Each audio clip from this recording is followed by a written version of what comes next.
Miller, and I'll be talking about nuclear chemistry. Nuclear chemistry is a subfield of chemistry dealing with radioactivity, nuclear processes, and nuclear properties. Nuclear chemistry affects many aspects of our lives every day. As we shall discover in this video, radioisotopes are everywhere. They're in the air we breathe, the water we drink, the soil we till, and the building materials you use for our homes. They are also found in the foods we eat to nourish the cells of our bodies. Therefore, we all contain radioisotopes. So, have you ever wondered how the sun produces energy? The sun produces energy through a nuclear chemical reaction called nuclear fission. Fusion. Fusion is a nuclear reaction in which the nuclei of a light atom combine through a series of fusion reactions. A tremendous amount of energy is produced which sustains all life on Earth.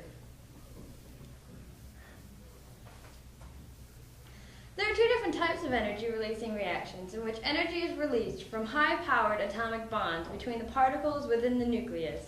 One is nuclear fusion. It is a process in which atomic nuclei are fused together to form a heavier nuclei.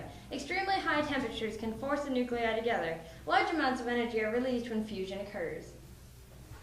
The other is nuclear fission. That takes place when an atom's nucleus splits into two or more smaller nuclei. These smaller nuclei are called fission products. Particles such as neutrons, photons, alpha particles are usually released too. This is an exothermic process releasing kinetic energy of the fission products and energy in the form of gamma radiation. Fission may be considered a form of element transmutation since changing the number of protons of an element essentially changes the element from one into the other. Nuclear fission and nuclear fusion both are nuclear phenomenons that release large amounts of energy. They are different processes which yield different products. However, they are similar because both fission and fusion release enormous amounts of energy, and they both can occur in nuclear bombs. Nuclear equations are typically written in the format shown below. There are 5 different types of radioactive decay, but I'll only be talking about 3, which are alpha, beta, and gamma. First, alpha decay.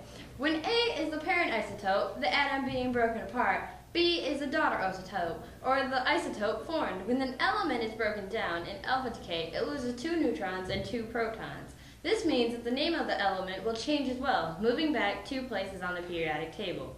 Alpha decay is not very penetrating because the helium atoms capture electrons which are traveling very far. However, it is very damaging because the alpha particles can knock atoms off of molecules. Alpha decay is the most common in elements with an atomic number greater than 83. Now, beta decay.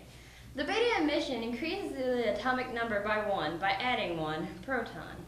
At the same time, 1 neutron is lost, so the mass of the daughter isotope is the same as the parent isotope. Beta negative decay is more penetrating than alpha decay because the particles are smaller but less penetrating than gamma decay. Beta electrons can penetrate through about 1 centimeter of flesh before they are brought to a halt because of electrostatic forces. Beta decay is most common in elements with a high neutron to proton ratio. Finally, gamma emission. In gamma emission, neither atomic number or the mass number is changed. A high energy gamma ray is given off when the parent isotope falls into a lower energy state.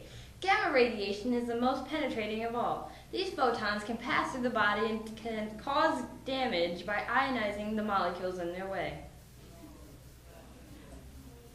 Well, that's all I got for you guys today. Thanks for watching my video on fusion, fission, and alpha and beta decay and gamma emission.